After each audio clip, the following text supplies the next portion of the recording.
जब मैं छोटा था मेरी सरला बुआ गांव में पकौड़ी और जलेबी की छोटी सी दुकान चलाती थी। एक बरसाती शाम उन्होंने मुझे सफेद चेहरे वाले भेड़िया प्रेत की कहानी सुनाई। बेटा, कभी सफेद चेहरे वाले भेड़िया प्रेत के बारे में सुना है? मैंने सिर हिला दिया। बुआ बोली, वो सिर पर बांस की टोपी पहनकर बरसात की रातों में गाँव में घूमता है, चुपके से किसी के घर में घुस जाता है और आधी रात के बाद लोगों पर हमला करता है। तभी गर्म तेल में पकौड़ियां छनने लगी और कहानी भी खत्म हो गई। लेकिन मेरा दिल अभी भी जोर जोर से धड़क रहा था। मैं बार बार दुकान के बाहर झांक रहा था। तब तक तेज बारिश शुरू हो चुकी थी। पानी की बूंदें जमीन पर लगातार गिर रही थी। अचानक मेरी नजर दीवार के किनारे एक काले साए पर पड़ी। वह साया सिर पर टोपी पहने हुए था और इतनी तेजी से सरकता हुआ आया कि देखते ही देखते घर के अंदर गायब हो गया। मैं घबराकर चिल्लाया, बुआ, कोई अंदर घुस गया। बुआ तुरंत बेलन उठाकर मेरा हाथ पकड़ते हुए घर के अंदर गई। उन्होंने पूरा कमरा देखा, फिर मुस्कुराकर बोली, अरे मोहन, तू कहानी सुनकर डर गया है। देख, यहाँ कोई नहीं है। मैंने घबराते हुए कहा, नहीं बुआ, मैंने सच में देखा था। देखिए फर्श पर ये गीले पैरों के निशान। मैं झुककर निशान देखने ही वाला था कि तभी बाहर से मेरे फूफा जी रघुवीर की भारी आवाज आई। अरे मैं आ गया, आज किस्मत अच्छी थी, एक मोटा ताजा खरगोश मिल गया। आज रात मजेदार खाना बनेगा। फूफा जी भीगे हुए रेनकोट में अंदर आए। उनके जूतों में कीचड़ लगा था। जैसे ही उन्होंने कदम रखा, गीले निशान उन्हीं के पैरों के नीचे दब गए। बुआ ने राहत की सांस ली और मुझे डांटते हुए बोली, अब तुझे डरावनी कहानियां नहीं सुनाऊंगी। बहुत ज्यादा डरने लगा है। लेकिन मैं अब भी जमीन को देख रहा था। मुझे पूरा यकीन था कि जो साया मैंने देखा था उसने बांस की टोपी पहन रखी थी, जबकि फूफा जी तो सिर्फ रेनकोट पहने हुए थे। मैं कुछ और कहना चाहता था, लेकिन बुआ ने चुप रहने का इशारा किया। मैं उनसे बहुत प्यार करता था, इसलिए चुप हो गया। मन ही मन यही सोचता रहा कि शायद मेरी आंखों का धोखा होगा। तभी फूफा जी बोले, अरे सुनो, अभी अभी मैंने आंगन के बाहर एक काला साया पहाड़ी की तरफ भागते देखा। बड़ा तेज भाग रहा था। कहीं किसी का कुत्ता तो नहीं था? बुआ हंसते हुए बोली, बस करो, जरूर ज्यादा पीली होगी, तुम्हें वहम हुआ होगा। रसोई में उबलते पानी में पकौड़ियां ऊपर नीचे हो रही थी। मैंने भी कभी उस सफेद चेहरे वाले भेड़िया प्रेत को नहीं देखा था, लेकिन बचपन में मैंने सचमुच पहाड़ की तरफ एक अजीब सा इंसान देखा था जो बांस की टोपी पहनकर चलता था। अब सोचता हूँ शायद वह जंगल का चौकीदार रहा होगा। लोग भी खाली समय में कैसी कैसी कहानियां बना लेते हैं। बुआ की बात सुनकर थोड़ा सुकून मिला, लेकिन मन का डर पूरी तरह नहीं गया। मैंने मुश्किल से 2-4 पकौड़ियां खाई। शाम करीब 6 बजे बारिश रुक गई। फूफा जी नशे में थे, इसलिए बुआ मुझे छोड़ने नहीं आ सकी। उन्होंने गर्म पकौड़ियां कपड़े में बांधकर मुझे देते हुए कहा, रास्ते में संभल कर जाना, घर पहुंचकर दादी को गरम गरम खिला देना, कहना मैं कल सुबह मिलने आऊंगी। मैंने सिर हिलाया। फिर बुआ ने गंभीर आवाज में कहा, अगर रास्ते में कोई अजीब चीज दिखाई दे तो पीछे मत मुड़ना, अगर बहुत डर लगे तो जोर से आवाज लगाना, पूरा गाँव मदद के लिए निकल आएगा। मैंने हाँ कहा और गाँव के पूरब वाले रास्ते की ओर चल पड़ा। थोड़ी ही दूर गया था कि मेरे पीछे किसी के चलने की आवाज आने लगी। आवाज बहुत हल्की थी। मैं तेज चलता तो वह भी तेज चलती, मैं धीरे चलता तो वह भी धीरे हो जाती, कभी पास कभी दूर। मैंने अचानक पीछे मुड़कर देखा, लेकिन वहाँ कोई नहीं था। सिर्फ सुनसान कच्चा रास्ता दूर तक फैला हुआ था। मैं डरते हुए चिल्लाया, कौन है? कौन मेरे पीछे है? कोई जवाब नहीं मिला। मैं पूरी ताकत से घर की ओर भागने लगा। रास्ता तो छोटा था, लेकिन उस दिन ऐसा लगा जैसे कभी खत्म ही नहीं होगा। आखिरकार मैं घर पहुंचा और दरवाजा पीटते हुए बोला, दादी दादी जल्दी दरवाजा खोलो। दादी ने तुरंत दरवाजा खोला और मुझे अंदर खींच लिया। अरे मोहन, जल्दी अंदर आ, बाहर कितनी ठंड है, देख तेरे कपड़े भी पूरे भीग गए हैं, चल अंगीठी के पास बैठ। मैंने गर्म अंगीठी के पास बैठकर बुआ का दिया हुआ खाना दादी को दे दिया। दादी मुस्कुराकर बोली, वाह, सरला ने फिर गरम गरम पकौड़ियां भेजी हैं, आ साथ में खाते हैं। लेकिन मेरा खाने का बिल्कुल मन नहीं था। रास्ते भर मेरे पीछे आती उन रहस्यमयी कदमों की आवाज अब भी मेरे कानों में गूंज रही थी। मैंने धीरे से कहा, दादी, आज मैंने बुआ के घर एक टोपी पहने काला साया देखा था, बिल्कुल उस सफेद चेहरे वाले भेड़िया प्रेत जैसा। लेकिन किसी ने मेरी बात पर यकीन नहीं किया। दादी ने मेरे सिर पर हाथ फेरते हुए कहा, पगले, ज्यादा मत सोच, ऐसी कहानियां तो बड़े लोग बच्चों को डराने के लिए बनाते हैं। फिर दादी बोली, और तेरे फूफा जी भी कोई बच्चे नहीं है, घर में लाइसेंसी बंदूक भी है, उनका कोई कुछ नहीं बिगाड़ सकता। अब जल्दी खाना खा और सो जा, मुझे सुबह खेत भी जाना है। आज तू सामने वाले कमरे में अकेला सो जा, आराम रहेगा। मैंने चुपचाप सिर हिला दिया। खाना खाने के बाद दादी मुझे सामने वाले कमरे तक छोड़ने आई। उन्होंने रजाई ठीक करते हुए कहा, जल्दी सो जाना, अगर रात में कोई आवाज सुनाई दे तो डरना मत, बस एक बार मुझे आवाज देना, मैं तुरंत आ जाऊंगी। दादी के जाते ही पूरे घर में सन्नाटा छा गया। बाहर कभी कभी हवा की सरसराहट सुनाई दे रही थी। मैं चारपाई पर लेटा था, लेकिन नींद मेरी आंखों से कोसों दूर थी। बार बार वही काला साया मेरी आंखों के सामने घूम रहा था। बुआ ने कहा था कि सफेद चेहरे वाला भेड़िया प्रेत बरसात के दिनों में टोपी पहनकर लोगों के घरों में घुस जाता है। तो क्या आज दोपहर मैंने बुआ के घर में उसी को देखा था? और रास्ते भर जो मेरे पीछे कदमों की आवाज आ रही थी, क्या वह भी वही था? क्या वह मेरा पीछा करते करते दादी के घर तक आ गया? क्या इस वक्त भी वह घर के किसी कोने में छिपा बैठा है? जितना सोचता उतना ही डर बढ़ता जाता। मैंने रजाई अपने ऊपर कसकर लपेट ली। पता ही नहीं चला कब आधी रात हो गई। जैसे ही मेरी आंख लगने वाली थी, झर कमरे का दरवाजा अपने आप धीरे धीरे खुल गया। मेरी नींद एकदम उड़ गई। मैंने सांस रोक ली, हिलने की भी हिम्मत नहीं हुई। मैंने आधी खुली आंखों से देखा, एक काला साया दीवार से चिपककर धीरे धीरे कमरे के अंदर आ रहा था। उसके कदम इतने हल्के थे कि जरा सी भी आवाज नहीं हुई। उसके सिर पर बांस की टोपी थी जो उसके चेहरे को पूरी तरह ढंके हुए थी। वह धीरे धीरे मेरी चारपाई की ओर बढ़ने लगा। यही था वही सफेद चेहरे वाला भेड़िया प्रेत। तभी उसके मुंह से अजीब सी खरखराती आवाज निकली, इंसान कहाँ है, इंसान कहाँ है। मैं चिल्लाना चाहता था, लेकिन मेरे गले से आवाज ही नहीं निकल रही थी। उसी समय बाहर से मुर्गे की जोरदार बांग सुनाई दी, कुकड़ू कू।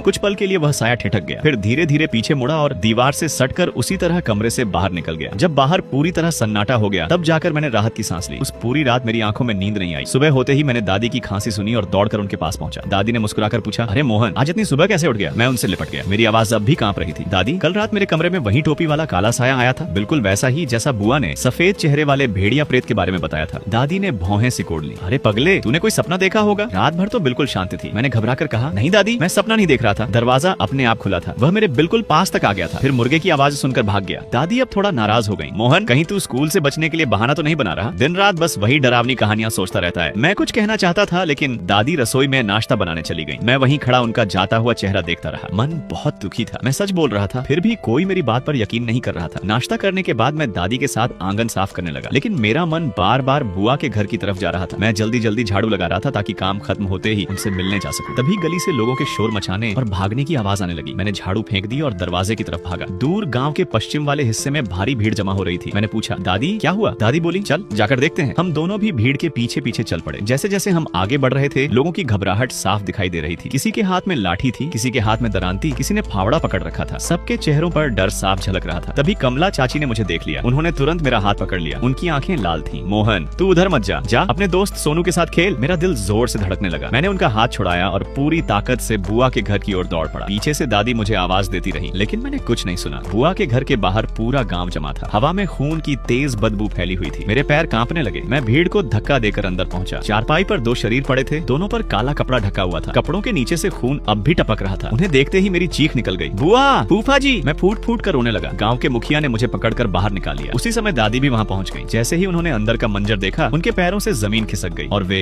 वहीं बेहोश होकर गिर पड़ी। कमला चाची रोते हुए बोली, अरे भगवान, इतने अच्छे इंसान थे, आखिर किसकी नजर लग गई? मुखिया ने लोगों से कहा कि दादी को उनके घर पहुंचाया जाए। फिर उन्होंने मेरी तरफ देखकर कहा, मोहन, आज से कुछ दिन तुम हमारे घर ही रहोगे। तुम्हारे घर में सिर्फ तुम और तुम्हारी दादी हो। अभी वहाँ रहना ठीक नहीं। मैंने आंसू पोंछते हुए चुपचाप सिर हिला दिया। मुखिया के घर पहुँचने के बाद कमला चाची ने मेरे लिए कमरा तैयार किया। उन्होंने नया बिस्तर बिछाया, मुझे गर्म पानी दिया और प्यार से बोली, मोहन, तुझे तो मेरे हाथ की सेवियां बहुत पसंद है ना, अभी बनाती हूँ। तब तक सोनू तेरे साथ रहेगा। उस रात सोनू भी मेरे साथ उसी कमरे में सोया। वह बार बार मुझे हिम्मत देता रहा, डर मत, अब डरने की कोई बात नहीं, मेरा घर सुरक्षित है, मैं तुम्हारी रक्षा करूंगा। इतना कहकर सोनू मुझे अपने साथ बैठाकर कॉमिक पढ़ने लगा, लेकिन मेरे पूरे शरीर में अब भी डर समाया हुआ था। मुझे समझ नहीं आ रहा था कि यह कैसा एहसास था, डर, दुख या गुस्सा। दोपहर होने ही वाली थी कि गांव के मुखिया एक लंबे चौड़े आदमी को अपने साथ लेकर आए। उस आदमी के हाथ में एक शिकारी बंदूक थी। मैं और सोनू चुपके से दरवाजे की दरार से उनकी बातें सुनने लगे। मुखिया बोले, विजय, तुम इतने सालों से शिकार करते आए हो, जंगल के भालू और जंगली सुअर से निपटना तुम्हारे लिए नई बात नहीं है, लेकिन इस बार मामला अलग है। ये सफेद चेहरे वाला भेड़िया प्रेत है। विजय चाचा ने गंभीर आवाज में कहा, अगर सच में वही है तो मामला आसान नहीं है। इसके बाद उन्होंने धीमी आवाज में कुछ कहा जो मैं ठीक से सुन नहीं पाया। बस इतना सुना कि मुखिया हैरानी से बोले, ये कैसे हो सकता है? विजय चाचा ने गहरी सांस लेते हुए कहा, आजकल के लोगों ने ऐसी चीजें देखी ही कहाँ हैं। बहुत पहले जब इस जंगल में पहली बार लोग बसे थे, तब पहाड़ पर हमेशा एक चौकीदार रखा जाता था। उसका काम ही था कि ऐसे जीव गांव में न घुस पाए। मुखिया घबरा कर बोले, अब क्या करें? सरला और रघुवीर तो मारे गए, अब सिर्फ उनकी बूढ़ी माँ और मोहन बचे हैं। विजय चाचा बोले, घबराइए मत, पहले मैं उस बच्चे से बात करता हूँ। मैं और सोनू तुरंत ऐसे लेट गए जैसे कुछ हुआ ही न हो और फिर से कॉमिक पढ़ने लगे। मुखिया अंदर आए और बोले, ये विजय चाचा हैं, इन्हें तुमसे कुछ पूछना है। विजय चाचा ने प्यार से पूछा, मोहन, कल तुमने अपनी बुआ के घर क्या देखा था? जो भी देखा शुरू से अंत तक सब बता दो। मैंने कल की पूरी घटना विस्तार से बता दी। उन्होंने ध्यान से सब सुना। फिर पूछा, जब तुम दादी के घर लौट रहे थे तब रास्ते में कुछ अजीब हुआ था? मैंने सिर हिलाया, हाँ, कोई मेरे पीछे चल रहा था और मेरा पीछा भी कर रहा था। ये सुनते ही विजय चाचा ने मुखिया से कहा, वह सफेद चेहरे वाला भेड़िया प्रेत अभी भी गाँव में है। उसने मोहन को देख लिया था लेकिन हमला नहीं किया। इसका मतलब है कि वह सही मौके का इंतजार कर रहा है। गाँव के सभी लोगों को एक जगह इकट्ठा करना होगा, खासकर उन लोगों को जो कल रात अकेले सोए थे। एक एक करके सबकी जांच करनी होगी, क्योंकि वह इंसानों के बीच छिप सकता है। मुखिया तुरंत लोगों को बुलाने निकल गए। दोपहर तक पूरा गांव मुखिया के आंगन में जमा हो गया। विजय चाचा हर व्यक्ति से हाथ दिखाने को कहते और पूछते कि वह पिछली रात कहाँ था। जब दादी की बारी आई तो उन्होंने कुछ देर तक उन्हें ध्यान से देखा और पूछा, माँ जी, कल रात आपने कोई आवाज सुनी थी, जैसे आंगन में कुछ चला हो या दरवाजे के बाहर किसी के कदमों की आहट? दादी ने सिर हिलाया। सरला बुआ की याद आते ही उनकी आंखों से आंसू बहने लगे। उन्होंने कहा, नहीं बेटा, मैं तो जल्दी सो गई थी, मुझे कुछ सुनाई नहीं दिया। सुबह मोहन ने बताया कि उसने कोई काला साया देखा था, तभी मुझे पता चला। बेटा, मेरी बेटी और दामाद बहुत सीधे साधे लोग थे, उस जानवर को पकड़कर मार देना। विजय चाचा ने बस सिर हिलाया। सभी लोगों की जांच हुई लेकिन किसी में भी कोई अजीब बात नहीं मिली। विजय चाचा ने भौहें सिकोड़ते हुए कहा, वह अभी भी इसी गांव में छिपा हुआ है। मुखिया बोले, जैसा तुम कहो, गांव के सभी रास्ते बंद कर दिए हैं, अब कोई अंदर नहीं आ सकता और न ही बाहर जा सकता है। कुछ देर सलाह करने के बाद सभी बड़े लोग बंदूकें और हथियार लेकर पहाड़ की ओर चले गए। उनके जाने के बाद मैं और सोनू फिर से कॉमिक पढ़ने लगे। अचानक सोनू बोला, मोहन, क्या तुम्हें हस्तरेखा देखनी है? मैंने उत्सुकता से हाँ कर दी। उसने मेरा हाथ पकड़कर ध्यान से देखने लगा। मैंने पूछा, क्या देखा? सोनू मुस्कुराया, सुना है ना, इंसान की हथेली में 3 मुख्य रेखाएं होती हैं। कहते हैं अगर कोई अतिरिक्त रेखा हो तो वह इंसान नहीं होता। मैं चौंक गया। सच? तो मेरा हाथ कैसा है? सोनू सोनू बोला, तुम्हारा हाथ बिल्कुल सामान्य है और तुम्हारी दिल की रेखा भी लंबी है। मोहन, क्या तुम्हें कोई पसंद है? ये सुनकर मैं शर्म से लाल हो गया और हम दोनों हंसने लगे। तभी दादी 2 कटोरी गर्म नूडल्स लेकर कमरे में आई। उन्होंने हंसते हुए कहा, हाथ देखकर भी कुछ पता चलता है क्या? सोनू ने दादी की तरफ देखा और उनका हाथ पकड़कर देखने लगा। फिर बोला, दादी आपकी हथेली भी बिल्कुल सामान्य है। दादी ने हाथ वापस खींच लिया। चलो जल्दी खाना खा लो, पहाड़ पर गए लोग भी अब लौटने वाले होंगे। रात होने पर दादी पश्चिम वाले कमरे में सो गई। मैं और सोनू पूर्व वाले कमरे में साथ सोए। मैंने धीरे से पूछा, सोनू तुमने दादी का हाथ क्यों देखा था? सोनू कुछ पल चुप रहा, फिर बोला, कुछ नहीं, ज्यादा मत सोचो। दादी की हथेली में भी 3 ही रेखाएं हैं, सब ठीक है। मैं बस इसलिए देख रहा था क्योंकि वो इन दिनों अकेले खेत जाती हैं। मैंने कुछ नहीं कहा। अचानक सोनू का चेहरा बदल गया। वह झटके से उठकर बैठ गया। मैंने कांपती आवाज में कहा, सोनू दादी की हथेली में 3 रेखाएं कैसे हो सकती हैं? मेरी दादी की तो एक ही सीधी रेखा है। उनकी हथेली तो